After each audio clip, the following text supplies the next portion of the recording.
Just do it. It'll turn out okay. And I'm back with the bead, who apparently got his name back, who's no longer evil. Yeah. No, I was never evil. Dapper was lying. That's propaganda. Never been evil in my life.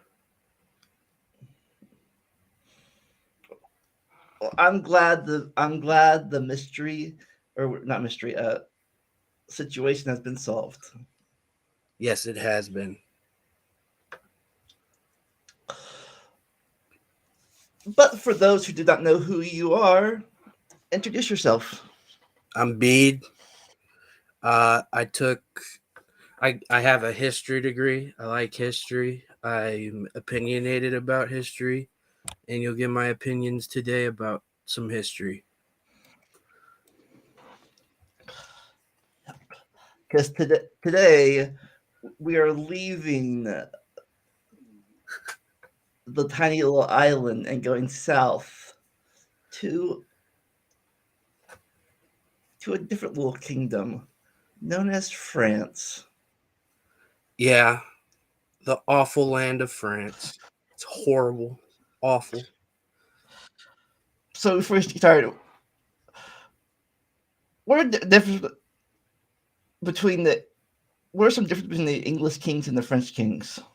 Um, so the French kings are date back a lot longer, though I made sure to condense this because we're not going to do all of the French kings.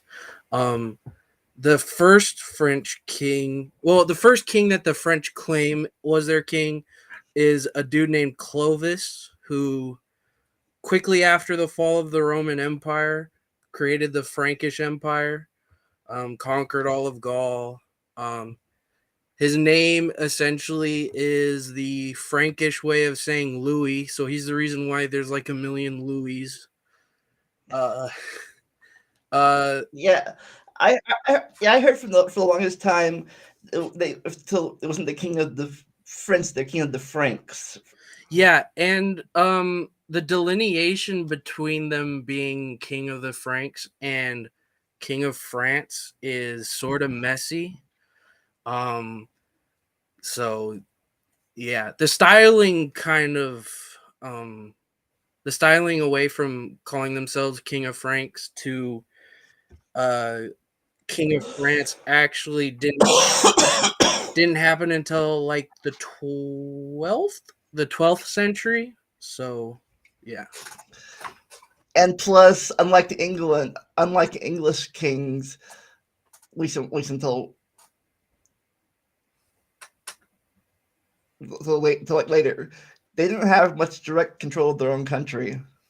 Um, it depends on the period. There is a definite period in which the French monarchy had a massive problem with dealing with essentially France not being one single state and it being a bunch of states loosely connected to the French monarchy. Essentially, France got much more Romanized than England, and that's why they speak French today. It also was part of this it was part of this giant empire after Rome fell, the Frankish Empire. But the Frankish Empire had dumb succession laws in which you divided your land amongst your sons, which essentially led the kingdom to breaking up pretty quick. And it's the ancestor of the kingdoms of Germany and France, so the Holy Roman Empire, stuff like that. Which we may get to eventually in our little degrees. But for now, let's talk French. But first, some honorable mentions. Yeah, I'm not ranking these people. Um, John the Posthumous, uh, he was born after his dad died, but he was born on the 15th of November, 1316. He died 5 days later, so he died when he was 5 days old. Um, he, for some reason, still gets to be called a French king. I don't know why. Dude was a baby. But yeah, he died pretty quickly. And Francis II, who married Mary Queen of Scots, reigned for about a year and died when he was 16. So he didn't really do much of his own like his brothers. So nothing to rank really. Shit. Now you now now these things you get to this eventually, but you started with was Charles the Bald like the son or something of Charles? So Charlemagne um, ruled over a united Frankish realm. He only had one legitimate son that survived. Uh, that survived him. He had a couple illegitimate children, but they weren't given kingdoms. So his only legitimate child that survives him, Louis the Pious, our first Louis, um, is king of the entire Frankish realm. But then when he dies, he has a bunch of kids, and the kingdom is broken up into four separate realms.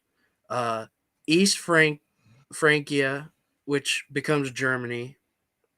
West Francia, which becomes France, which we're going to talk about. Lotharingia, which is in between France and Germany, and is the ancestor of the modern day name Lorraine, which quickly devolves into civil war and fought over between the French and the Germans, and the Kingdom of Italy, which also disappears pretty quick and gets absorbed into the Holy Roman Empire. Yeah, Lorraine. That's the thing they fought over during the Franco-Prussian War in World War One. Yeah, in a lot for a very long time they're fighting over that area. But Lotharingia is essentially the middle part of the empire, including the Netherlands and Switzerland. So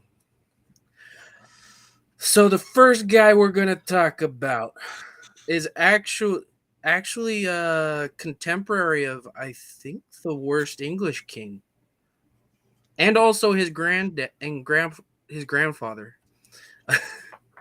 uh, so it's Charles the Met. Oh, by the way, I didn't do the whole numbering system to make it less confusing. I hope that helps. There are a couple that have the names at the end because they didn't have nicknames apparently. But yeah. And you can tell by this guy's name, he was a bit insane. Uh Essentially Charles the Mad inherits a really good military situation.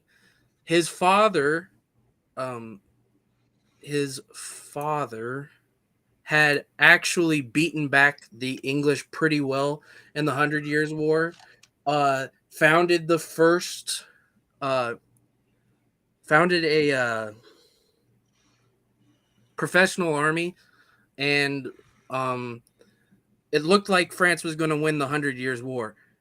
Suddenly, in 1392, while campaigning in Brittany, which, if you're looking at France, Brittany is that little bit in the northwest that kind of juts out into the Atlantic. That's Brittany. And And Brittany, that was the area where some Britons came after the Anglo-Saxon invasion or something. yeah, and they speak a Celtic language. Breton sadly has become an endangered language, but people still speak Breton, which is cool. It's closely related to Welsh. But while campaigning in Brittany, he attacked his own men because he was having a mental health episode. This led to powerful people behind him becoming the power behind the throne, but all of his family members wanted to fight amongst each other. The thing about the French kings is as they gained more power in France, they placed what are called cadet branches of the family in these duchies. A cadet branch, so you have your central dynasty, which in this is the House of Capet. A cadet branch is a side branch, not the main branch, but the side branch. Charles is technically also from a side branch called the Valois, but But a more senior side branch. a more senior side branch. But you also have uh, the House of Burgundy, Angoulême, Bourbon. So you've got all these people with royal connections, and they're using it essentially to use power. And eventually a civil war starts because of this. While Charles is having one of his mental episodes. Um so you have civil war going on, and then Henry V of England invades. And in 1415 you got that Battle of Agincourt. An entire generation of French nobility wiped out because France wasn't able to fully meet the threat, and also Henry V was a lucky bastard and knew how to pick his battles. Essentially, because of this, he was forced to disinherit his son and make his grandson Henry VI his heir instead. Who, And apparently that's not all. Apparently that's not all he gave him. yeah, Henry VI also had problems with mental health issues. So, yeah, Thanks, Granddad. yeah. His son, however, will reverse this situation, and he is much higher in the list. So I guess it only traveled the only traveled through the X chromosome then, not the Y chromosome. Yeah, apparently. I don't know. His son dodged a bullet on that one, but his grandson didn't. Yeah, and luckily his son had a competent military commander, and Joan. We'll get to her later. Yeah, but he should also be credited with a lot that happened. But yeah. So True. our next guy, Charles the Fat. Went from crazy to overweight. Yeah. So Charles the Fat was a Carolingian. Okay. We're talking about the House of Charlemagne and them. Essentially, I think he was either a grandson or great grandson of Louis the Pious, who was the last person who held the Frankish Empire together. He through fortune essentially becomes the only Carolingian to yet reunite the empire completely. However, he was very unpopular. He probably had epilepsy, and he lost his power because during the siege of Paris, he bought off the Vikings to leave, and the French nobility were not happy about it. And so ends any chance of the uniting of the Carolingian Empire. All right.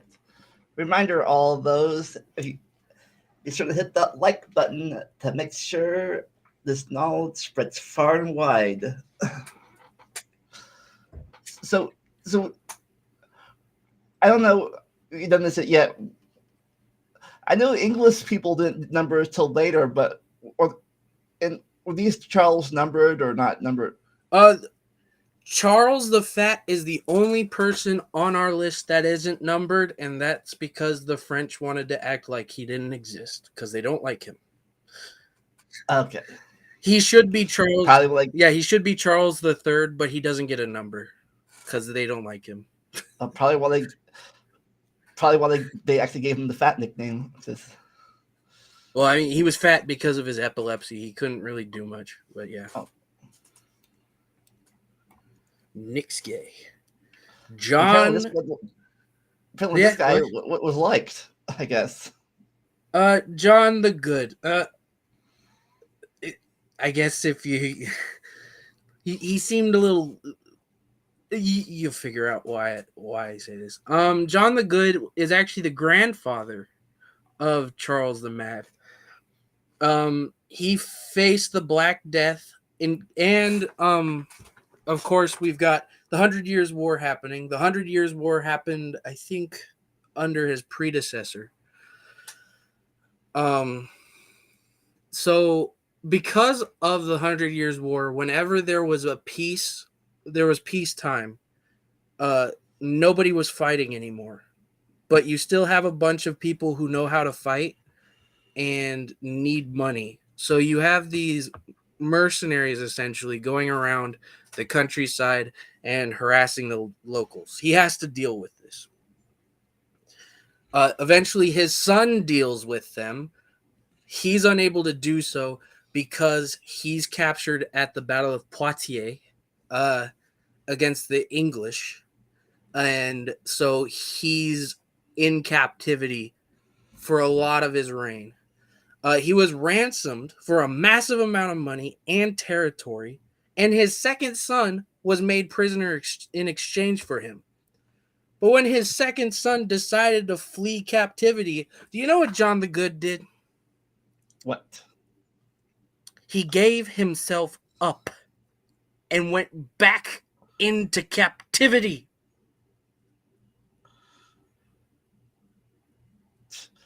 Oh, I think I remember this from somewhere. Oh, but apparently he was like he was like one of the they called him like the silver like the best silvery person. Like he is so nice. He was honorable, which isn't gonna get you very high on this list because it just ended up hurting France.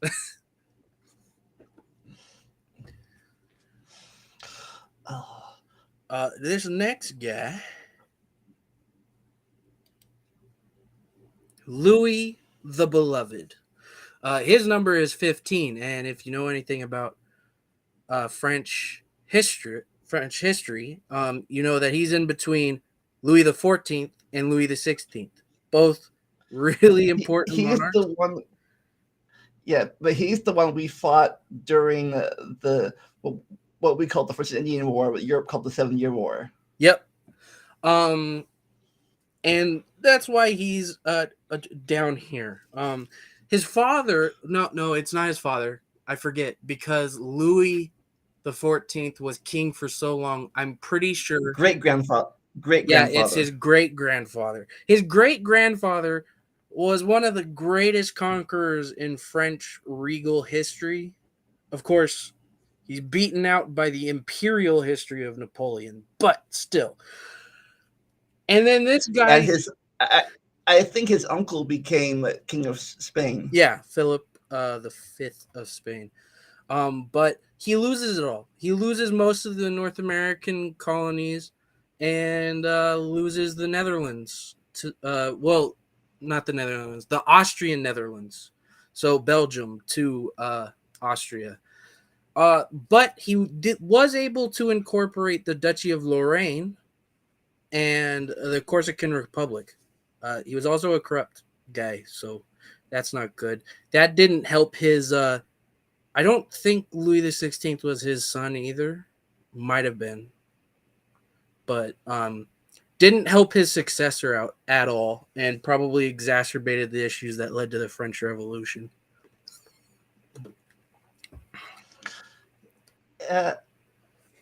Yeah, I guess they were still an absolute monarchy, where England at this point had transitioned into more of a parliamentary by this point. Yeah. Louis the 14th was the one who, so his great granddad and predecessor was the guy who really centralized the monarchy and made it absolute. So, yeah. Before then, there were moves towards absolutism, but it's really his great grandfather and predecessor that made it absolute, and that's why he says, "I am the state," Louis XIV. But we'll get to that when we get to him. Yeah. So yeah, basically, you don't disagree with him. Otherwise, you just don't disagree with him. Yeah. Charles the Ninth. That's not, yeah. So Charles the Ninth is actually one of the brothers of Francis the Second, one of the people I'm not ranking. And he has to deal with a lot of the problems of his age, which essentially, excuse me, is religious tension. You have the French Protestants called the Huguenots.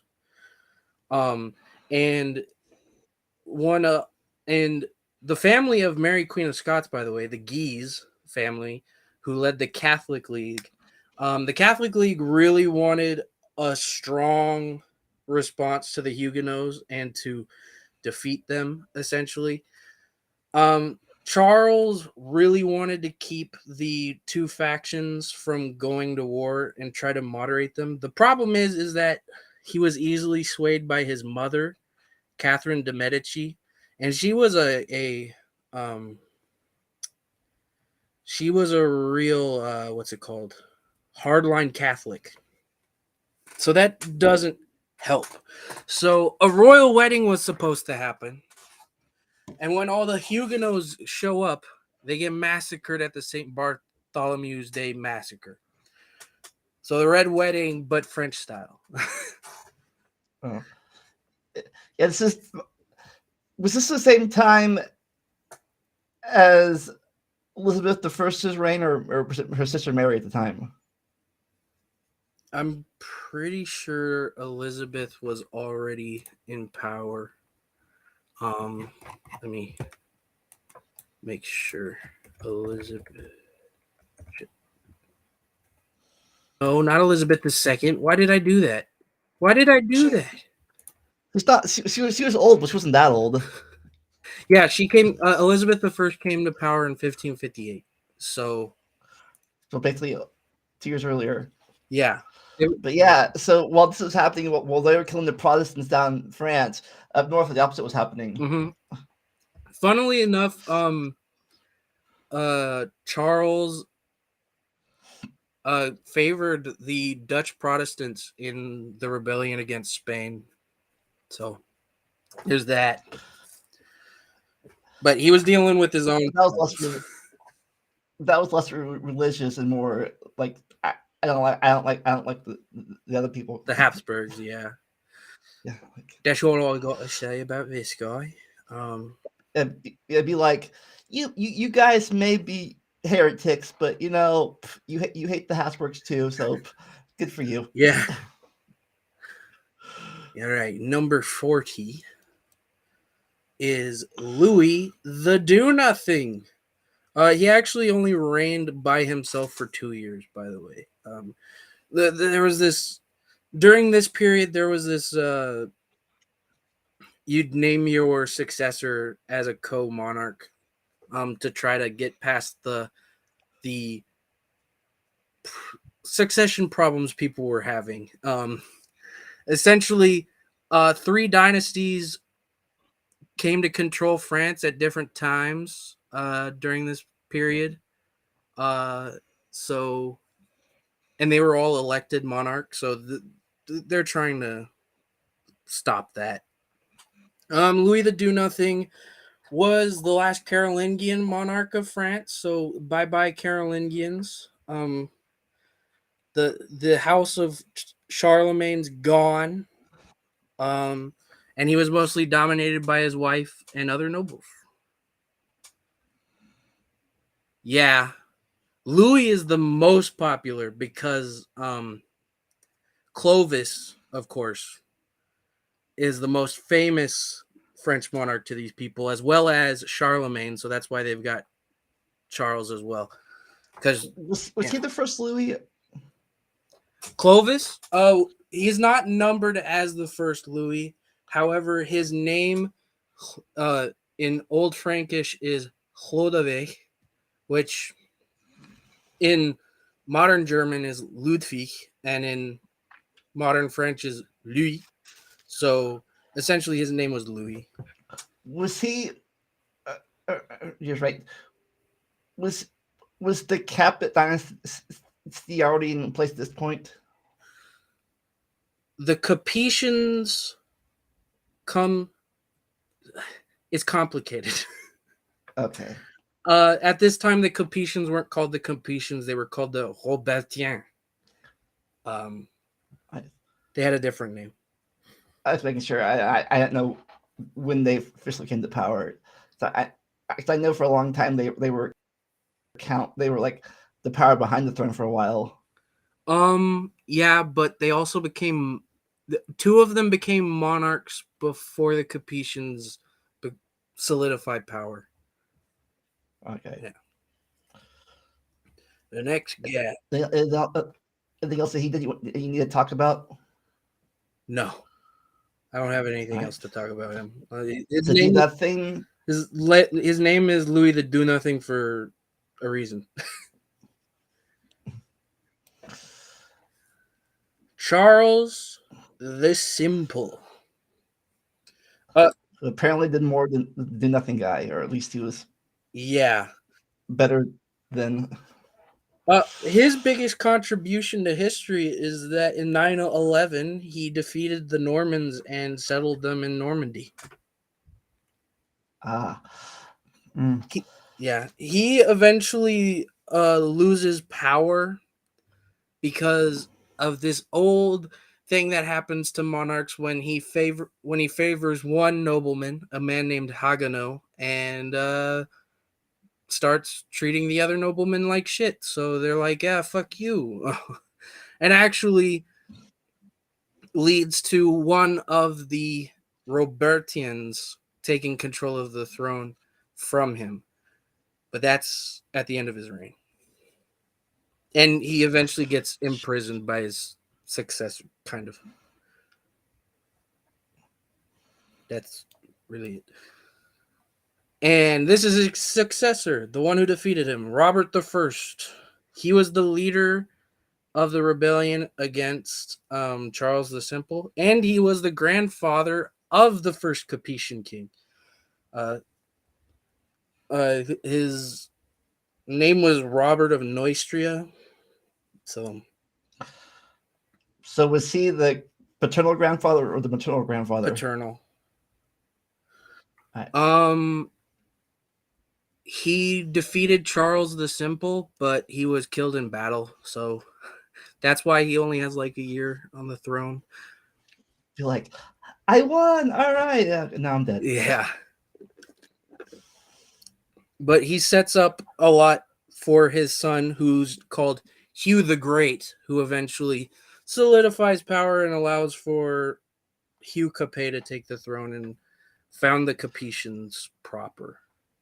Now, you said Robert the First. I don't remember that many Roberts in French history. There are a couple. His great grandson's a Robert. Okay. Louis the Stammerer is only the second monarch of he's only the second monarch of a, I don't want to say independent France because it's not like they fought for independence, but like of West Francia. Of the post Charlemagne Empire. Yeah. He doesn't really do much, and he was sickly his whole life, and he dies on campaign. I didn't really know where to put him, but I guess. So did he have a stuttering problem? What? Like I do kind of sometimes. Yeah, he was seen as. I didn't really see anything about saying that he had a stammering problem, just that he was sickly. So he probably did. This next guy is interesting. Louis d'Outre-mer. I think that's how you say it. Or is it de Outremer? Essentially, he gets his name because for his childhood, he's the son of Charles the Simple, by the way. He was exiled in England with his mother, Edyivu.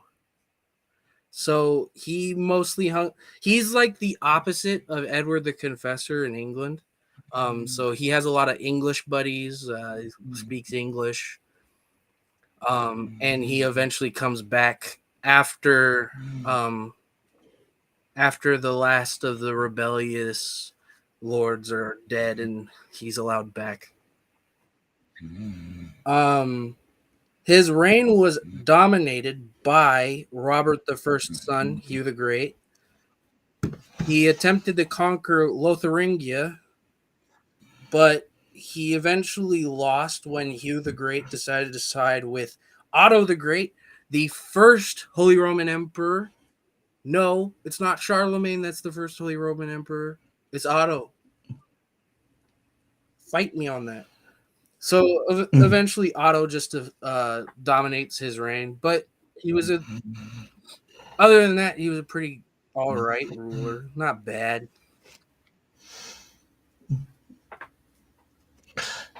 Apparently good enough to get a coin named after him.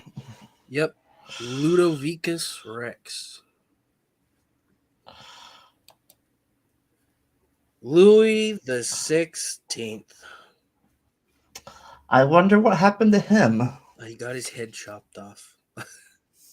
He got guillotined. It seems that he actually wanted to renounce the absolutism of his ancestors. He attempted to reform, but it was too little, too late. He was actually blocked in this by the French nobility, which is weird because the French nobility would have gotten more chances, in a more liberal society to have influence that they lost to his predecessors. But they were like, no, that would also mean that the commoners get to do stuff. We don't like that. We like that less than having any power. Thank you. So, and the other big issue is that he deregulated the grain market, which led to bread prices soaring. And it's not helped by the fact that there was an eruption in Iceland that caused a winter that wasn't supposed to be there. So there weren't many crops. So, yeah. And he supported the United States gain independence. That's nice. Except that led to debt and a financial crisis, which led to the French Revolution. And they helped us, but we didn't help them. We didn't help them back. And he gets guillotined. He actually tried to flee. He tried to flee France because he was under house arrest, and that was called treasonous, and that's why he got his head chopped off. And his wife was from was from a famous family too, I think. The Habsburgs. Austria. Yeah, his wife was Austrian. Maria Antoinette. Who probably didn't say that famous. Who probably didn't say that famous line she's known for. Yeah, probably not. Let them eat cake. No. Do like, oh, sure, I love cake. Give me some.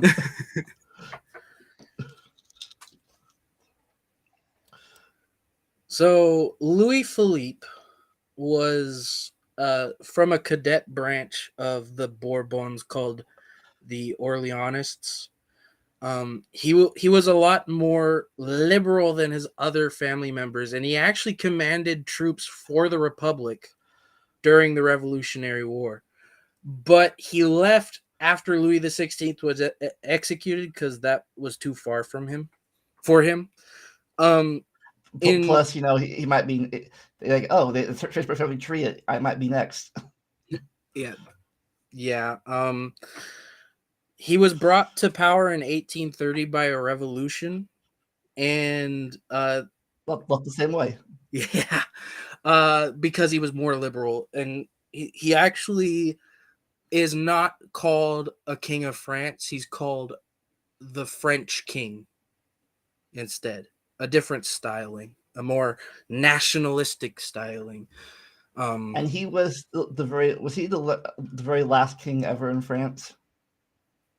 Yes, he is the very last king ever in France. Very well-meaning guy, but after the economy faltered in 1847, as you can see, also 1847, 1848 was a big year for revolutions. A bunch of people tried revolutions that year. France succeeded in theirs, and it didn't initially lead to an empire. It led to another republic, but the grandson, no, it because he wasn't, but the grand nephew of Napoleon takes power. Louis Napoleon. The third. He sponsored friendship with Britain, and he finished the conquest of Algeria, which was a big boon for France. But yeah, Yep. He went out.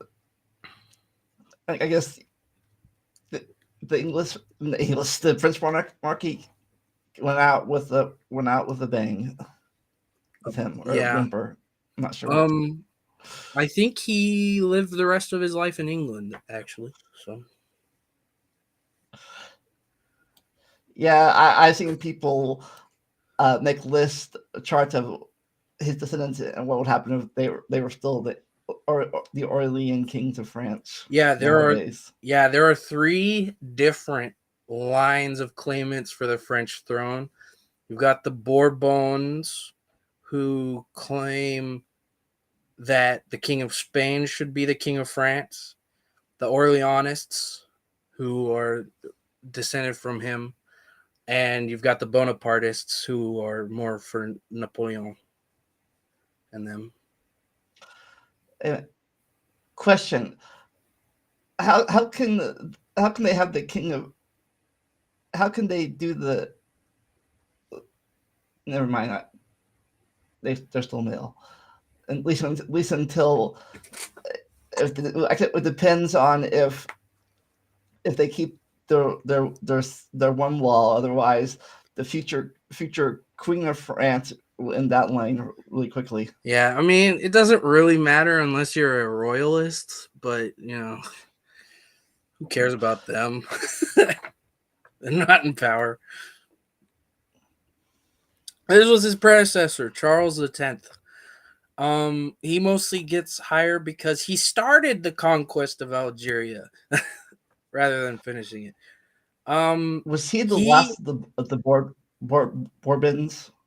Yeah. He strayed away from his brother's rule. His brothers, and that's a plural, not a possessive, because he was preceded by two of his brothers.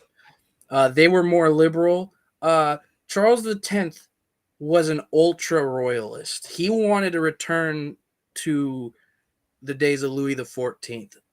Um, That's that's smart.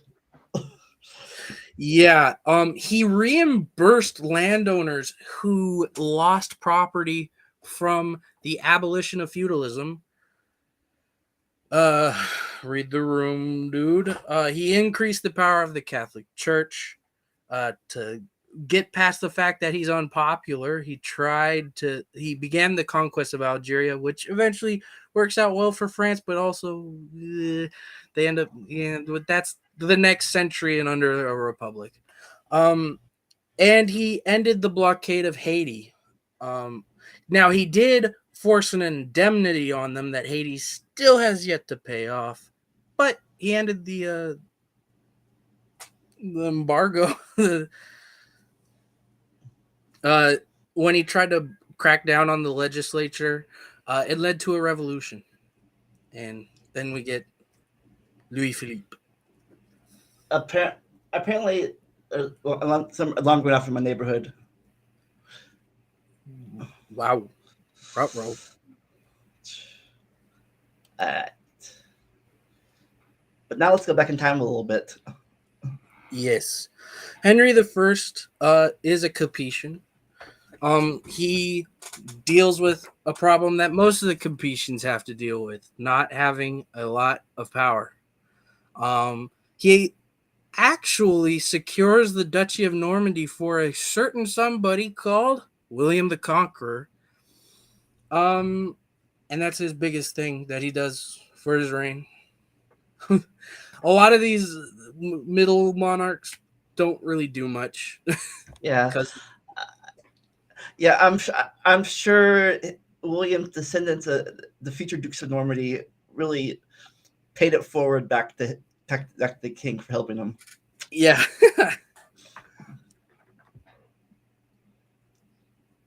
So, what's he sitting on in this coin?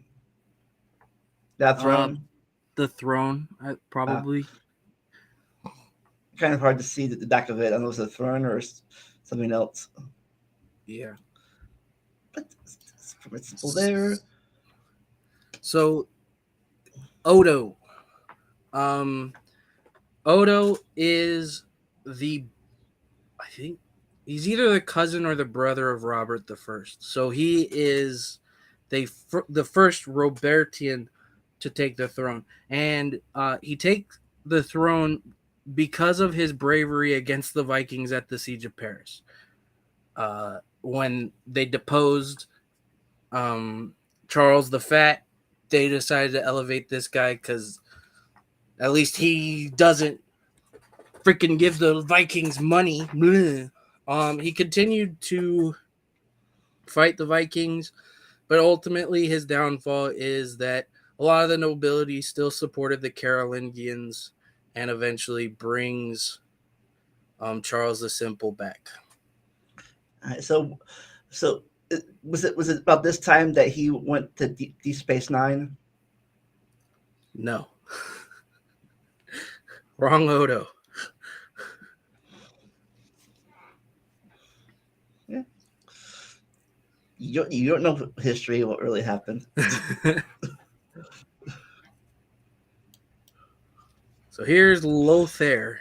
Um, yeah, Lothair essentially tried to fight the Holy Roman Empire over Lotharingia. Um, doesn't do as bad as his predecessors, doesn't really win, and he had to deal with the nobility a lot because you start getting these nobles. You have this really weak monarchy, and the nobles are exploiting it and creating states within a state, essentially. So this when the French kingdom was started divided up in duchies and counties and all that stuff. Yeah, I'm pretty sure he's also the father of Louis the Do Nothing, so he's the penultimate Do Carolingian nothing or king of France. be like, yeah, like like like okay, son, I want you to not do anything after you become king. Yes, dad. Yeah. All right. So I don't know why this guy has the name he does, because he wasn't very fortunate. Um, so he takes power after the direct line of the Capetians end. Um, there's Oh, so he's the first of the Valois. yeah. There's a conflict between, hey, do we put Edward the Third of England on the throne or the Valois? And all of the nobility hate Edward III, so they decide to look at this old law from way back in the day and be like, hey, Clovis said that women can't rule, and that also means people from the woman line can't rule either. So Philip gets the throne. The problem is that Edward III, of course, is like, no, I want the throne. So the 100 Years' War begins. I mean, Yeah. Yeah, I guess say was that really a law, or they that came up with it this for that reason? the Salic Law definitely dates back to Clovis, but it really didn't matter before now, and they only did it so that the English wouldn't rule them as well, essentially. Yeah, I think he was the first cousin of the last few kings. Yeah. I'm pretty sure also he has to deal with the Black Death showing up. So I don't get why he gets this name. He has to deal with the 100 Years' War and the Black Death. I don't know. I think this is a bad naming, personally. But he did take control of a province called Dauphin, which eventually morphs into the title of the French heir. So that's interesting.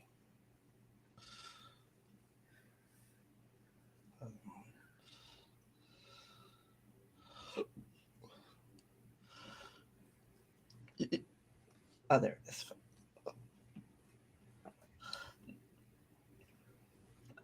I I forget exact family tree. I can't find it on my phone right now. I was looking, but I think either his sister or his aunt eventually married Edward III, or cousin maybe. Uh, n- uh, Edward the Third was maybe, I don't know. Yeah, like a lot of intermarriages between these families. Yeah, Edward the Third's wife was Philippa of Hainaut, but I don't. So not a Capetian, not a Valois either, but I Direct. don't know. So Louis the Stammerer had two sons and decides to let them reign together. Louis the Third and Carloman the Second.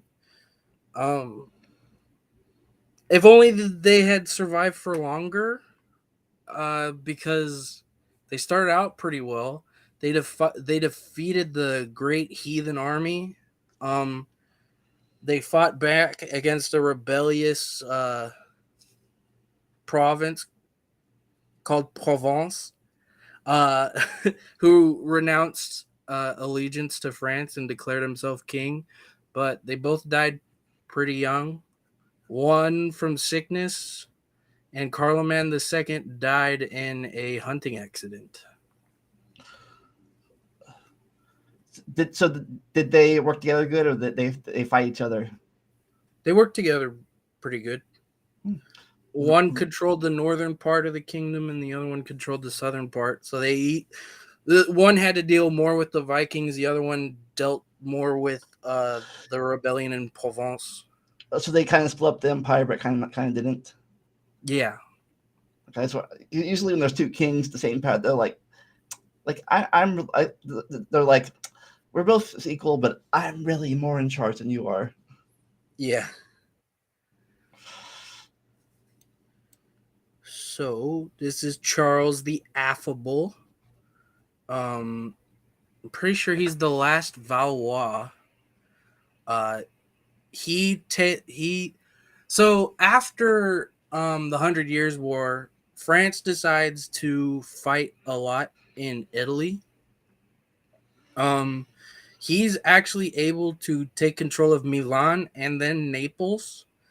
And in this process, he's centralizing the government. At this time, Brittany is also its own independent realm, semi-independent realm.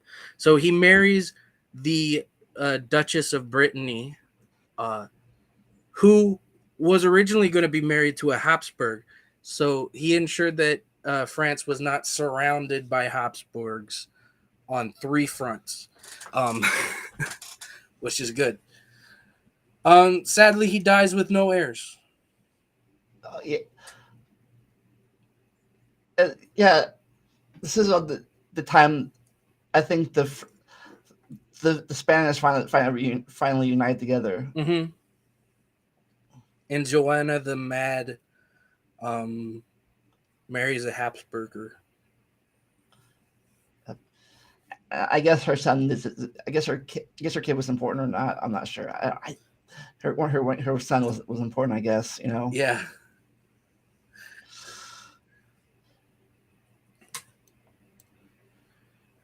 Hugh Capet, the first Capetian.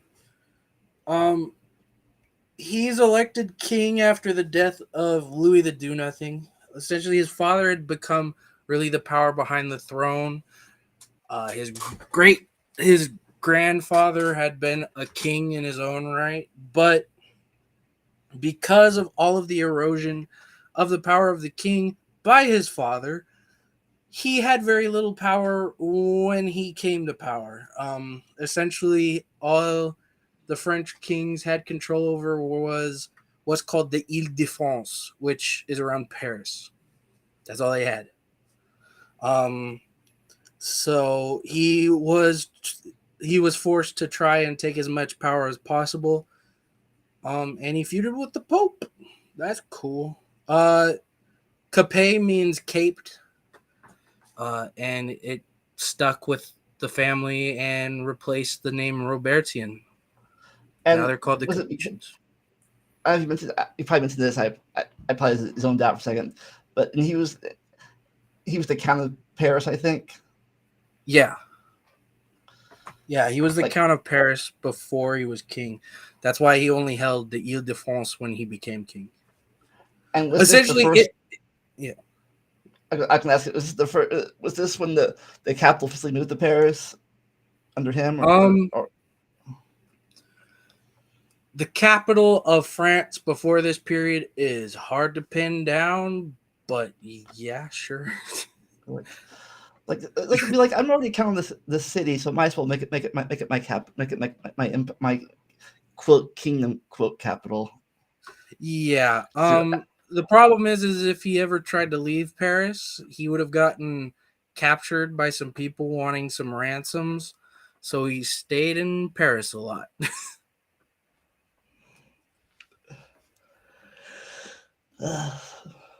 and thus a family tree was born.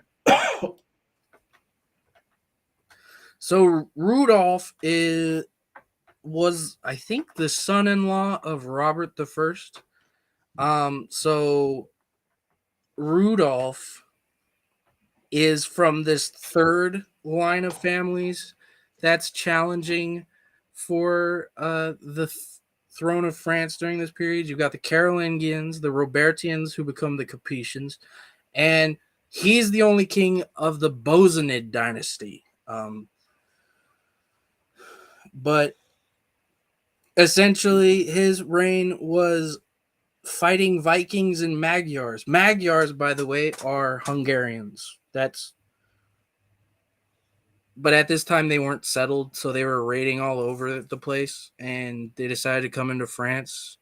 But Rudolph showed up with a big army, and they were like, "I don't want to fight that," so they left France for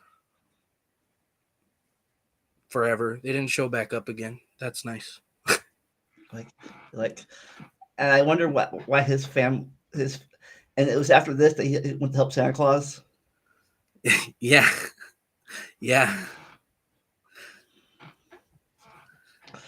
So yeah, I guess not helping your kingdom fight against invaders kind of hurts your chance of having a dynastic legacy. No, he fought them off. Oh, okay. That's what I was I thought you saying. said I I thought you I said he don't. ran off. Yeah, I don't think he had any heirs. Is why.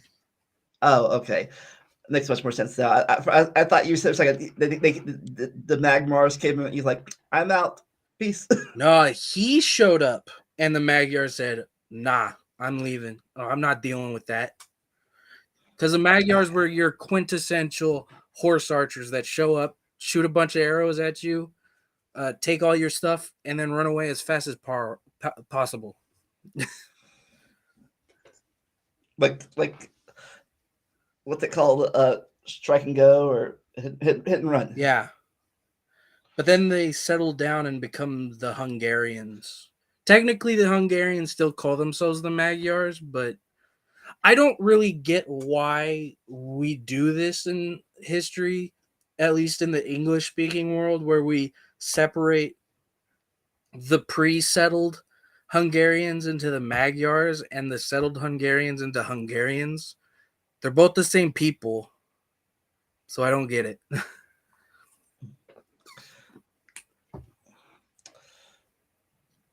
We name what we name, and they have to deal with it, even though that's not their name. Yeah. Henry III. He actually started off as the king of Poland, Lithuania. And this was because he was the third son. He wasn't supposed to become king. But his eldest brother, Francis II, died young. His the middle brother got assassinated. So then he has to come to power.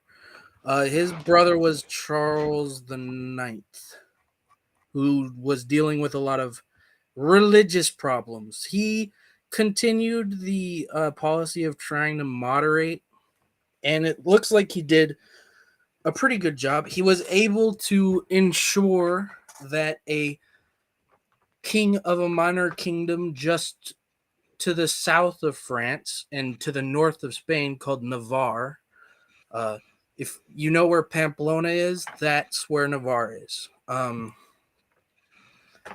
He was able to ensure that that king, who was named Henry Bourbon, was his heir, and he was a Protestant. So there was that. At least for he was a Protestant, or Henry was. Henry of Navarre was a Protestant. They both are Henrys. Yeah, I know. Yeah. Yeah, so he ended the Huguenot War. No, he wasn't able to end it. Henry of Navarre was, but Henry of Navarre wouldn't have become king if it wasn't for Henry III. He was assassinated by a Catholic fanatic. They're dead. The last king of I think the Valois Angoulêmes. So.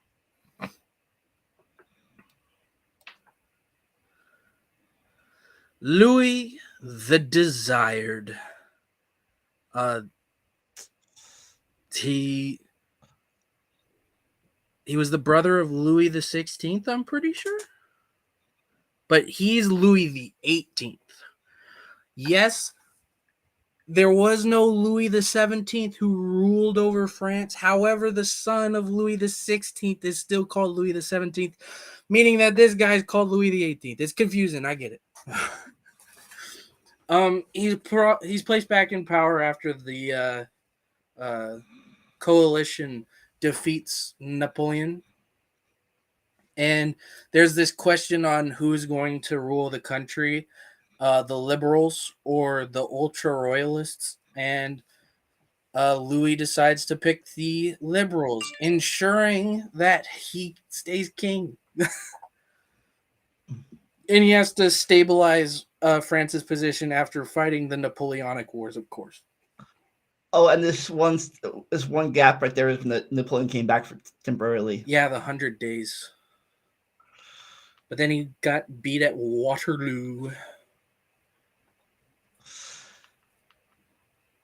I guess he wasn't so great second time around.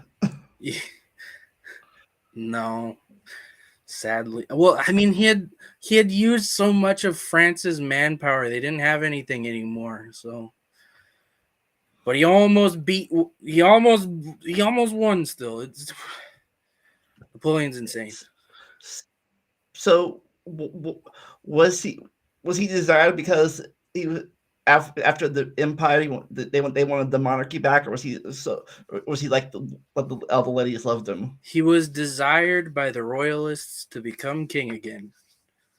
They're the ones who gave him the name.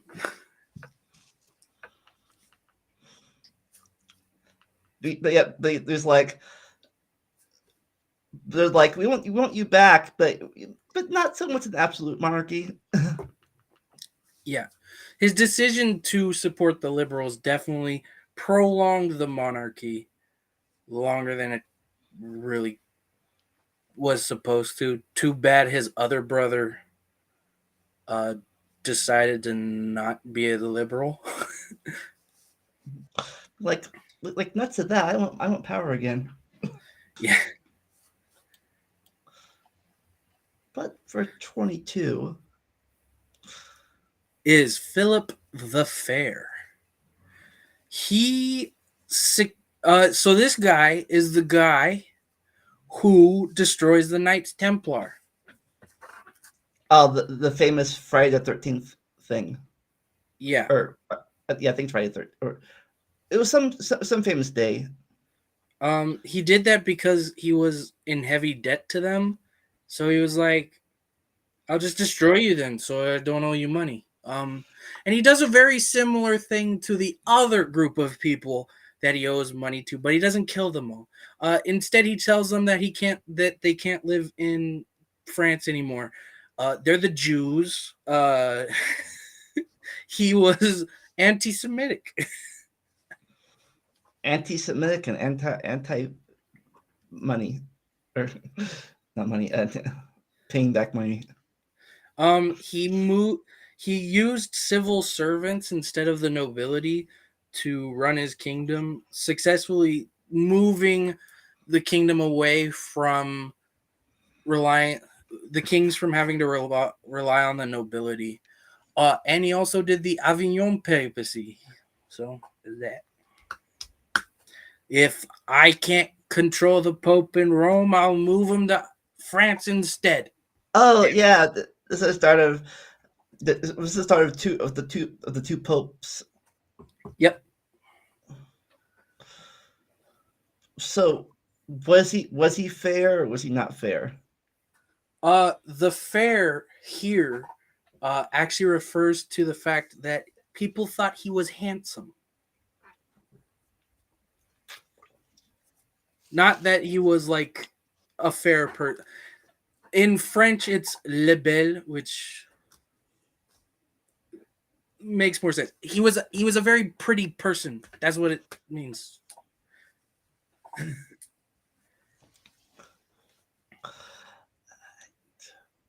See, was this the time of Edward the Third or Edward the First in England? This would be Edward the First. Okay.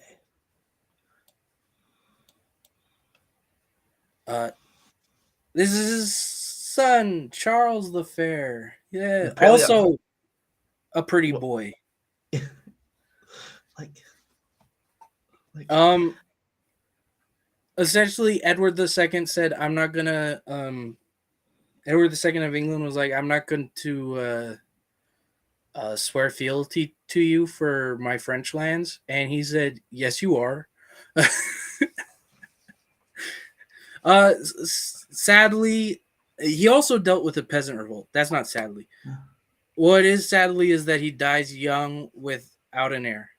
so was his sister Isabella of France that married Edward the Second, or is yeah?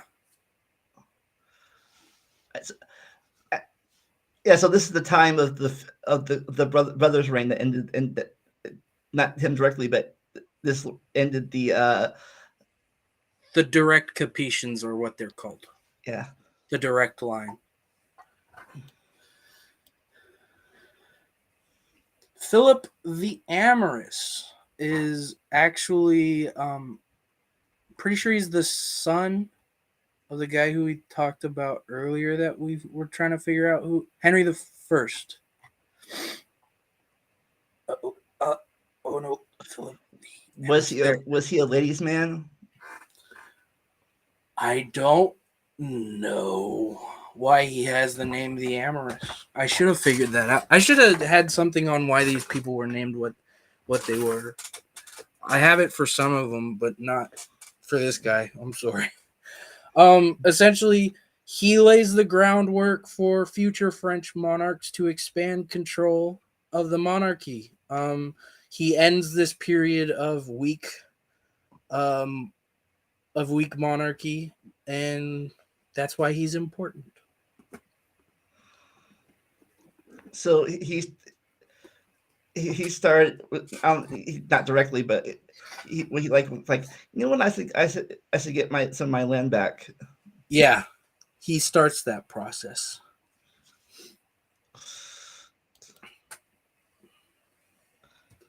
Louis the Younger.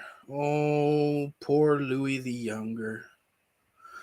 So he's the guy who decided to divorce Eleanor of Aquitaine. Oh, Yeah. like Um, which led to him losing half of his kingdom. Pretty he, much. he didn't have that much to begin with, anyways. Yeah, I mean, he was a pretty good ruler, other than the fact that he really wanted kids and sons, and he really didn't like Eleanor anyway. So he had the marriage annulled. Yeah, I think they only had they only had two daughters, and like I guess she couldn't have any sons, so divorce her. And a few years later, she had like at least four.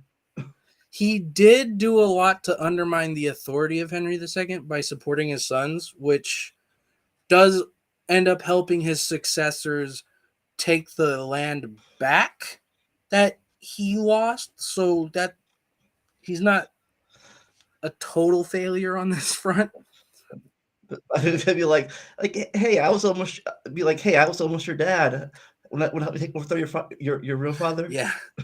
And he uses those daughters really well. One one of his daughters, I forget which one it was, as well as Eleanor of Aquitaine, are the people who um encouraged chivalry to become a cultural force in the medieval world. So I remember, I might be wrong. I remember correctly. One of his daughters becomes the predecessor of Champagne or something like that. yeah, marries the Duke of Champagne, which eventually I'm pretty sure leads to the monarchy of Jerusalem. So that's something. Where they were already that, I don't know. Crusader states, I don't get them.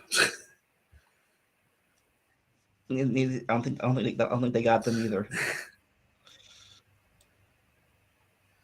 Philip the Bold.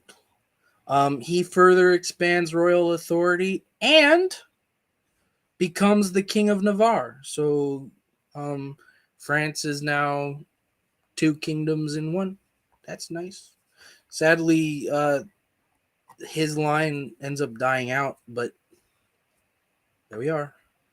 He doesn't do anything stupid. So what was so bold about him? Um, I, I don't. He was probably real brave or something. I don't know. I'm telling you, I didn't have a reason for his name. All I know is that it's Lardy in French. Uh, so, so are these names like that don't make any sense unless you speak French and you don't understand them, like the translations? Yeah, kind of. Be like, yeah, he's Philip the Bold. Was he brave? I don't know. Lardy. It's Probably.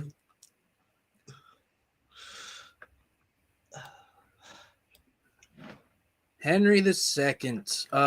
So he inherits a situation in which he's surrounded by the Habsburg Empire of Charles V.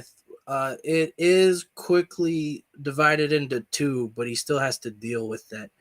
Um, Yeah, he gave Spain to his son and Austria to his brother. mm-hmm. Or what was Austria? The Holy Empire. The Holy Roman Empire, yeah. He was able to successfully deal with this. However, there is this underground current of religious tension, but he also gives up French claims in Italy in order to normalize relations a bit with the Habsburg Empire and let the French kind of lick their wounds and try to become stronger through this period of religious uh, civil war, essentially.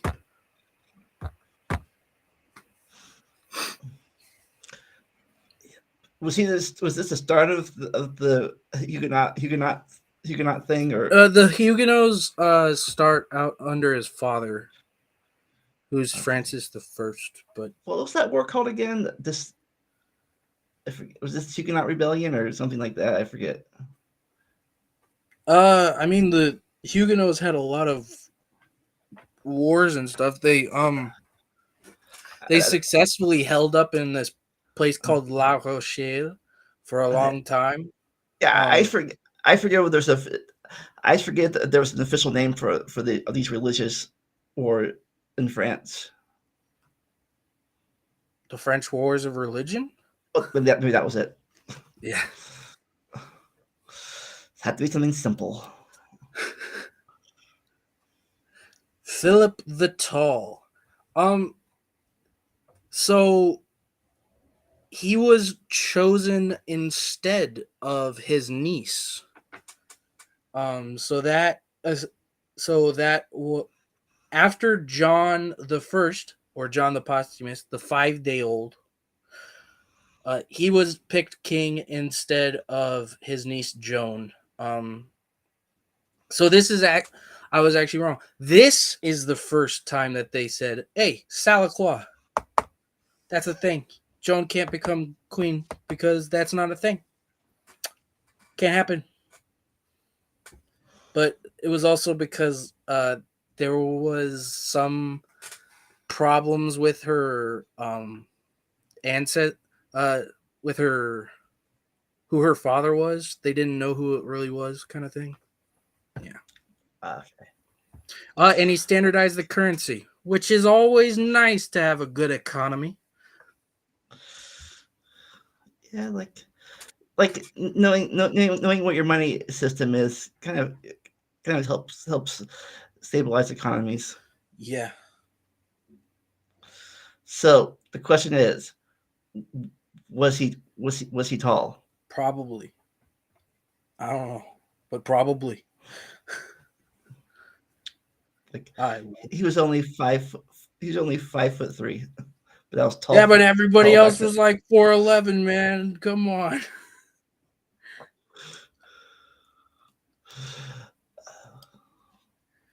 Louis the Just. So he's the second Bourbon king, and he paves a lot of the way for the reign of his son, Louis the 14th. So he was Louis the 13th. Yeah, he's Louis the 13th. Um, and he's the reason why you have in the Americas you have peaceful coexistence with the natives in the French colonies, as well as why there are French colonies. Was he the one they named Louisiana after? Probably. I don't know. There are too many Louis for me to know exactly who that's named after. It was probably this guy, but I don't know. But also, at least in mythology, I'm not so, was this the king during at least in the midst of the Three Musketeers? Yes, Richelieu was his chief advisor.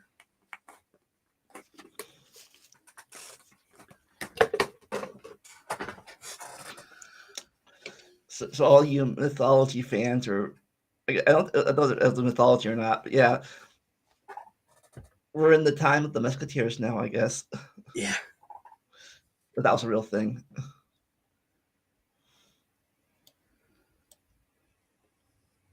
Another Louis, yay! Louis the Lion.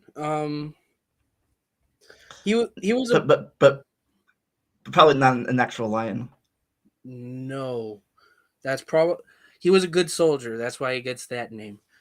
He actually was proclaimed King of England for a little bit by the rebellious barons after the death of King John. Um, but then he was excommunicated, so he said, "I'm never going to do this ever again. Please, don't let me be damned, please, please, God."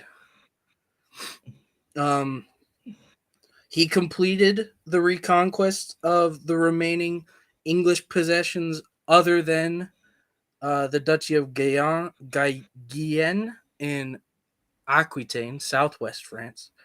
And he sends a lot of support for the Albigensian crusade against the Cathars, who the Cathars are like the Gnostics, kind of.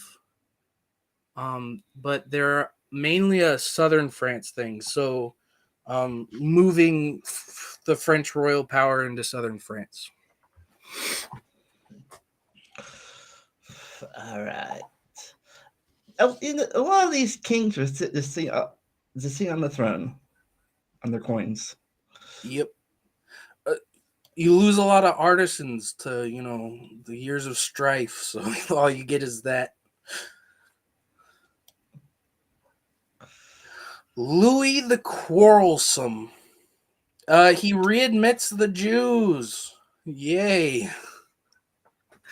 And he actually emancipates the serfs. He makes it so that serfs can buy their way out of serfdom, which is nice. Yeah, but And too bad the peasants still didn't have much power for another 500 years. yeah, but this is a big reform towards that.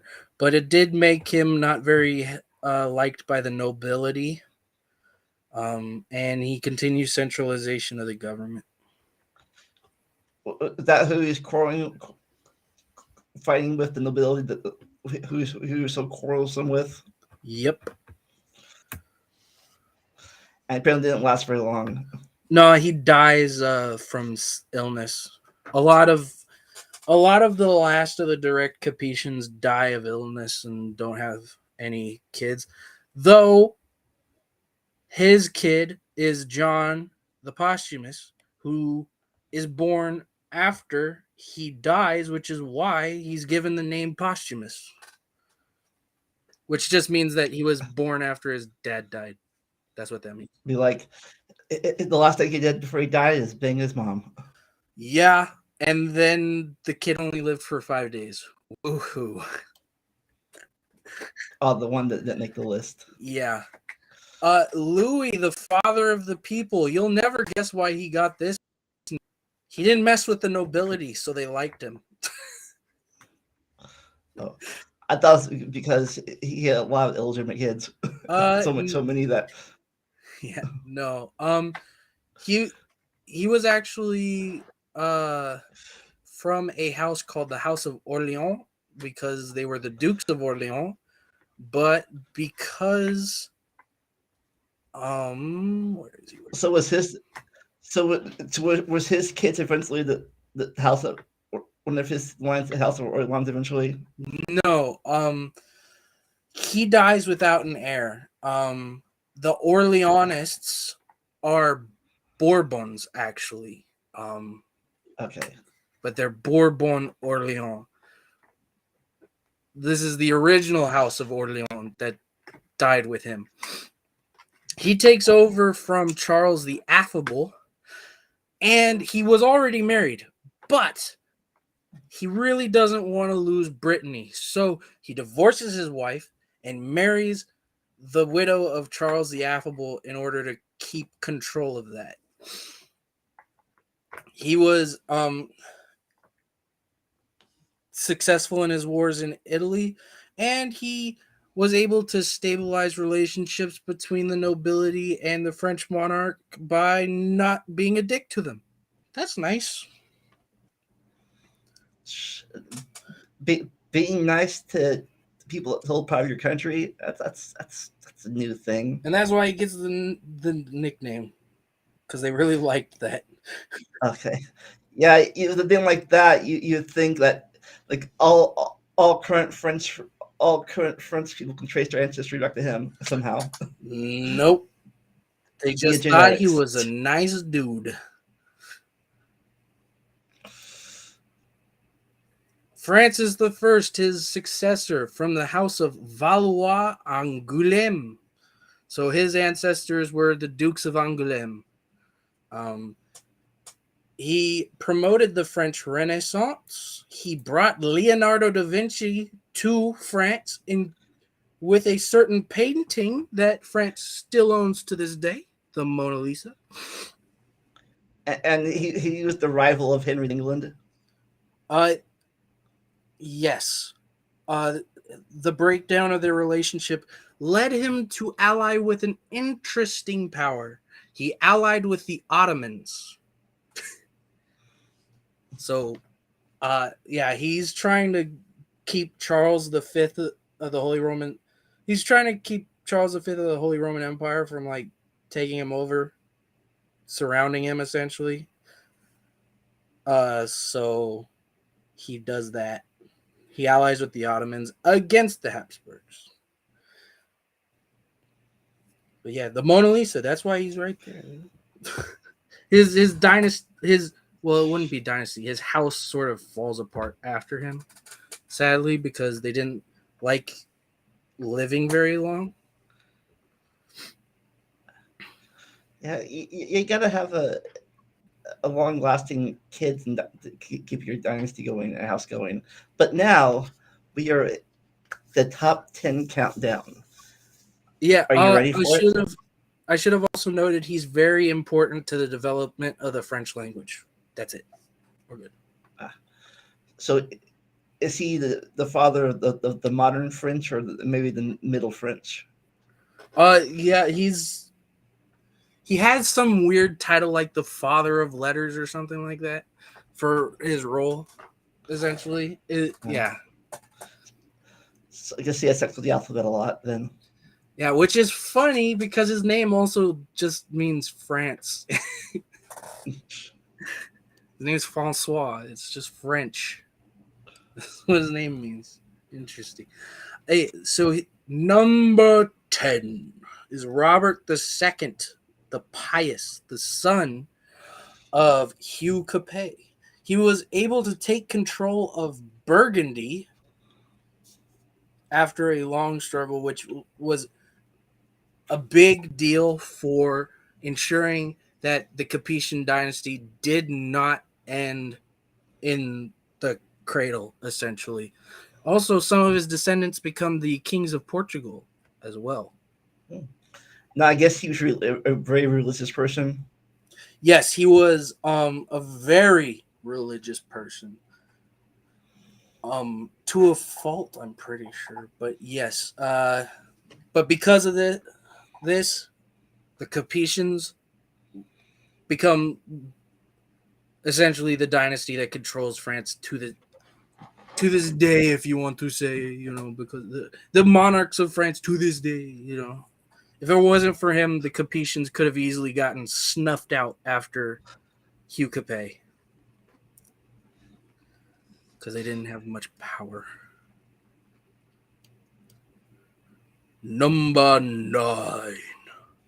Charles the Wise is the father of Charles the Mad, and the son of John the Good. He is so those roving bands that I talked about when we were talking about John the Good. He fixes that by creating a professional army and paying them so that they don't have to go out and ransack the countryside. So Charles So was this? So this was during the 100 Years' War. Yes, and he actually reverses most of what Edward III did and reconquers a lot of France. Too bad his son turned out to be mentally ill. But yes. Whoopsie. Yeah. Honestly, if it weren't for that, the 100 Years' War could have ended with Charles the Mad, but of course, it didn't. So 13 to see, was Edward III still in power, or was it this time, or his descendants in power now? Edward III dies in 1377. So this is the time of the of Richard II. Then, He reigns mostly alongside Edward III, but Edward III loses a lot of land to this guy. yeah, I think it might be time. This might be the time where Henry the future Henry IV and Richard II were starting during the little quarrel. Eventually, I forget exactly when that happened, but so was he wise because he got some land back? He probably was learned or something. I don't know. You're not that I blame you, but you're definitely and come to French, you're definitely less knowledgeable than you are about your own people, the English. Yes, I am. Like, I don't know. They, yeah. Charles the Bald. Now I know why he's called the Bald. It's because he wasn't bald. He was, in fact, incredibly hairy, like Sasquatch hairy. So people were like, it'd be funny if we called him the Bald, wouldn't it? Because he's hairy as fucking. Yeah. People are weird. I don't get why that's funny personally. So he's the first king of West Francia by itself, though he does also conquer Lotharingia and Italy and becomes emperor of the Romans. But essentially, yeah, the first. He's the first guy. So he was the grandson of Charlemagne then. Yeah. Um, he was actually not very popular amongst his people, but he did a lot in ensuring that France became a thing, as well as for being unpopular, he's able to become the Emperor of the Romans, as they were called.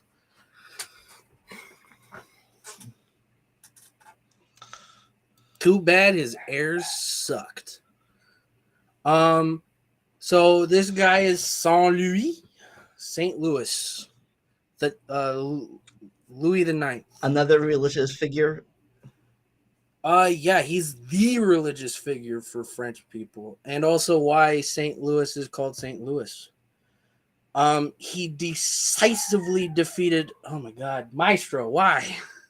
My family must have got home. I'm sorry.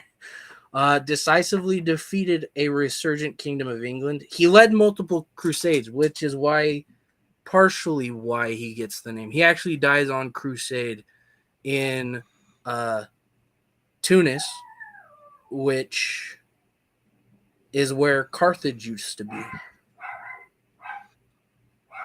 I don't know what's going on. I hope he'll stop barking. So he reformed the French legal system and actually introduced a presumption of innocence that wasn't there before. But he also enacted harsh laws against blasphemy and was harsh. He was an anti-Semite, let's just say that. And when he was a Wait. People were anti-Semitic in Europe for a long time. That doesn't make any sense to me. Yeah. While he came to power when he was a kid, which is why he was able to reign for so long. His mother technically did a genocide against the Cathars. So that's not very nice. Don't do that. But he was a baby. He didn't really know what was going on. But I guess he was one of the few lucky kid kings that actually kept his power. Not so overthrown later. Yeah, that's kind of rare in Europe. Sometimes, most of the time, when they come to power, actually stay in power. I guess he has good advisors, kept them on the straight and narrow. Yeah. Also, he was a good crusader. So unlike Charles the Fat, this fat guy gets to not be so low in the list. Louis the Fat, essentially his son is one of the greatest monarchs in French history, and he wouldn't have been able to do what he did without Louis the Fat decisively destroying the power of the nobility.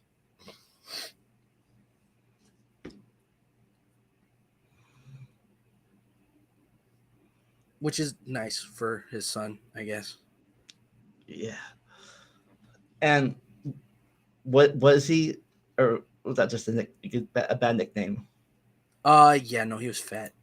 I think he had problems that ensured that. So what was it? In his 40s, he had become really fat for some reason, but he spent most of his reign defeating those barons around Paris. That if the French king wanted to leave Paris, they'd they'd bonk you, take you captive, and then be like, "Hey, Like ransom, please." His much nicer nickname is Louis the Fighter because he did a lot to defeat these barons. so I don't know if the Barons gave him that nickname. No, but Henry the Great. And he was the first of the Bourbons. Yes, he's the first of the Bourbons. He started out as king of Navarre, and he's still king of Navarre. Um, though I'm pretty sure I don't remember when it happens, but Navarre gets divided between France and Spain eventually, because there's parts of Navarre that were north of the Pyrenees, but most of it was south of the Pyrenees. But he started off as a Protestant, but he converted to Catholicism in order to gain the throne. And he did a lot in ending the wars of religion, breaking the backs of the Catholic magnates, which fought for the religious wars to occur, and eliminated corruption. So that's very nice. Now, now it's funny with his line. You have to go all the way back a lot of generations. Yeah, yeah, Like yeah. It's like crazy.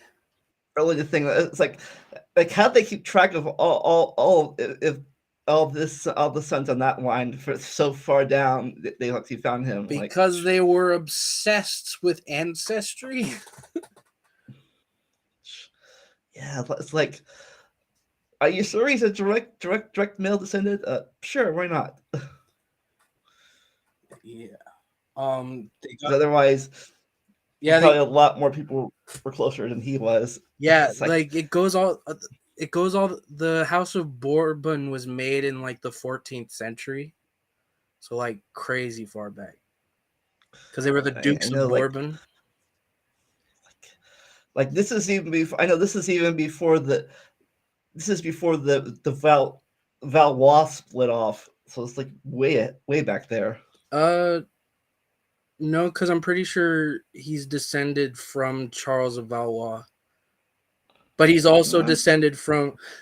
There was a lot of intermarriage back then. Let's not get into male line. He was descended from Charles of Valois, who okay, I thought. was the first Valois. Yeah, I thought it was a little bit further back, but maybe I'd look it up once we're done. Yeah, Louis the Prudent. So during the 100 Years' War, there was this duchy called Burgundy, who held a lot of power. They were a cadet branch of the House of Valois, and they sided with England more than once in the 100 Years' War, and were trying to form their own kingdom, which would have been Burgundy in the Low Countries, which is what we call the Netherlands. Um, they were actually extremely rich and extremely powerful. He broke the power of them, and he was also called the Universal Spider for his skills in intrigue. He's like the master of whispers or something from Game of Thrones. This is always nice. Now for the bronze medal. Charles the Victorious, the son of Charles the Mad. Yeah, they didn't even hold Paris when he was crowned king. Um, they didn't even hold Paris when he was crowned king. The siege of Orleans happens, and Joan of Arc is a person that helps defeat the English at the siege of Orleans, and he's the one who regains all of the lost territory from the Hundred Years' War, except for Calais. But he wins the Hundred Years' War, and that's insane. Anybody who could do that, who can go from like literally the lowest of the lows to the highest of the highs. Beautiful work, Charles. Nice. All right. Number two, the silver medal. The Sun King, Louis XIV. He's the longest reigning monarch of any country ever. He reigned so long, his son didn't succeed him. His grandson didn't succeed him. His great grandson succeeded him. He outsurvived all of them. His other grandson became king of Spain Yes. during a little Yeah. war called the Spanish Succession. Yeah. A lot of his reign was dealing with the powers around him and trying to expand the French state. He famously quipped that I am the state, and he essentially he made it so that France was the monarch. The monarch was France, the quintessential absolute monarch. Just like France had the quintessential feudal society that feudalism in academia is always compared to, the French only surpassed maybe by the Russians. Loved their absolute monarchy at the period. He fought a lot of wars, but unlike Napoleon, he never really lost. He technically loses the War of Spanish Succession, which occurs when the last Habsburg ruler of Spain dies. And essentially, there's two claimants to the throne of Spain. You've got Philip V, his grandson, and you've got someone over and all the brother of the Holy Roman Empire until the brother dies, and yeah, yeah. So for most of its history, Spain was divided between Castile and Aragon. Aragon is on the Mediterranean coast.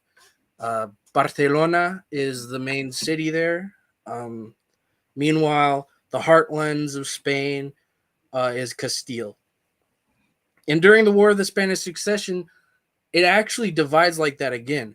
Castile supports Philip V, while Aragon supports the Habsburg contender, which kind of shows that Spain still isn't really a united country, and to this day it still isn't.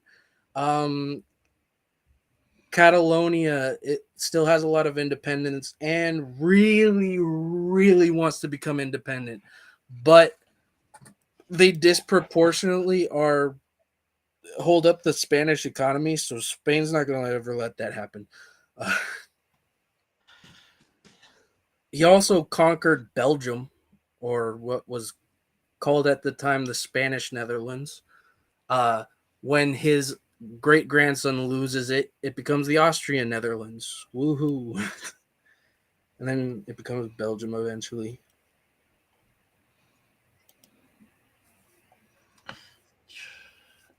Yeah, I think the reason technically they let his grandson become king is they're like they had the same. They were worried, I think they were worried about the French and the Spanish getting too close, but all of a sudden the Spain was the Holy Roman Empire. Like no, we're not doing Charles V again. Yeah, but then if you bring the Holy Roman Empire wasn't as a Holy Roman Empire and Spanish thing wasn't as powerful as a Spain and a France would have been.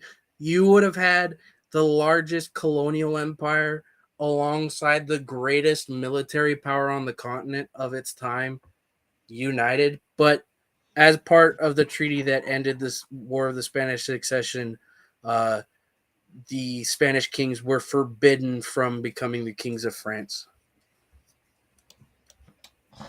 All right, and finally, the moment you all been waiting for, the gold medal, Number according one. to the bead.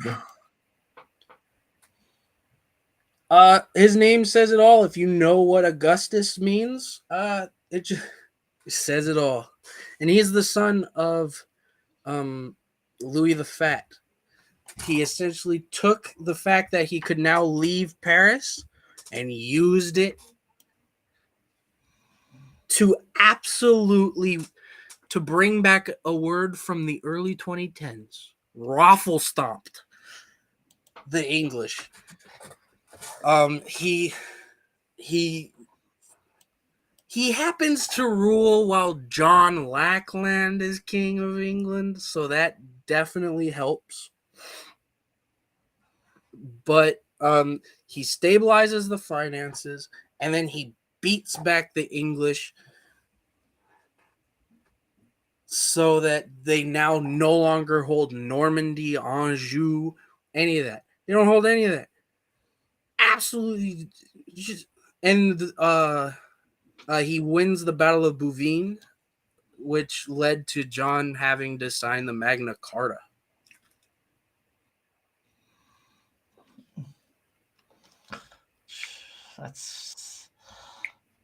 That's something, all right. And that's why he made your number one list. Yeah, the power of the French monarchy would not be the same without Philip Augustus, which is why he gets the name Augustus. More like because the the name for the Roman emperor, you'd think it's Caesar. It's not. It's not. The name of the Roman emperor was always Augustus. Well, not always. It's complicated, but they were mostly known as Augustus. Yeah, I think later on, when they divide the empire up, I think that was it the senior emperor called Augustus and the lower emperor called Caesar. Yeah, but they were at first they were called princeps or first citizen. And then eventually it became a thing that Augustus was the senior emperor and Caesar was the junior emperor. But yeah. The Eastern Roman Empire eventually falls on two titles, Basileus, which is just Greek for king, and autocrator, which just means autocrat.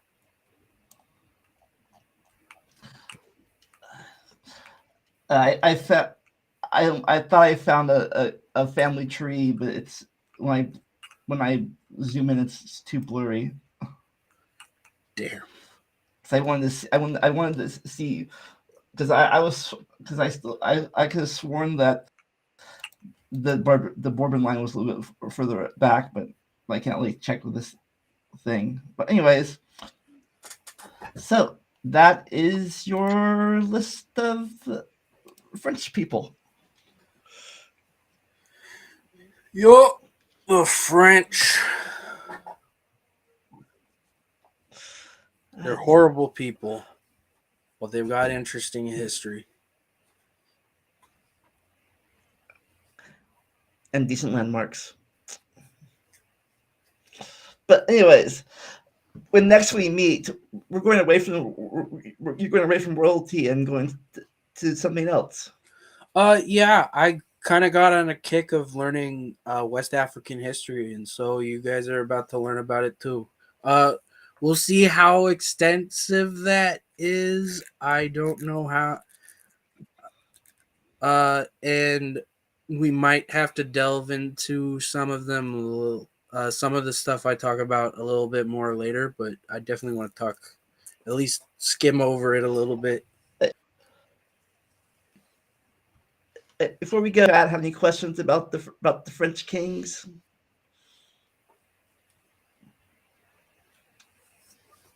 And why they were ranked as they were?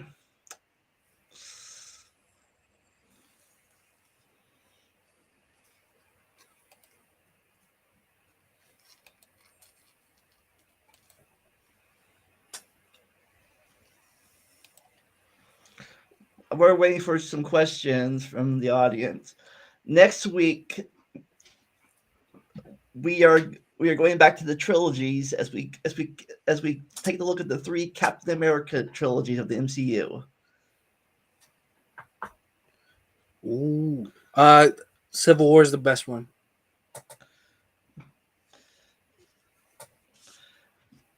Yeah, introduce my favorite character, Spider-Man. Ooh, wait. Winter Soldier's good too. Ah, damn. It's between those two. I think Winter Soldier ends up topping it actually for me. Winter Soldier's better. It's funny. I'll get to it later next week, but like Captain, like his relationship with Bucky during the whole trilogy. Mm-hmm. Yeah.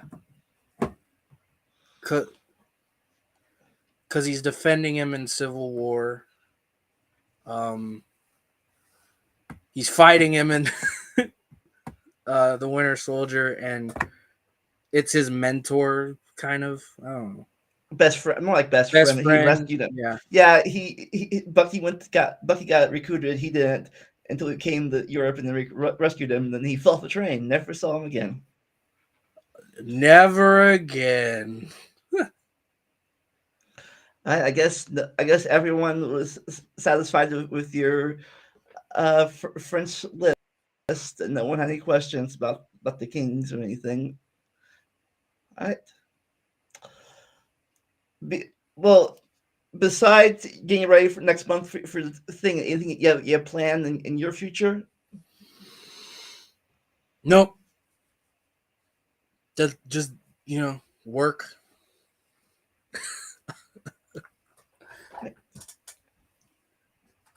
All right, then. Well, in that case, never stop learning and enjoy the randomness. We'll see you next time on this show. Bye.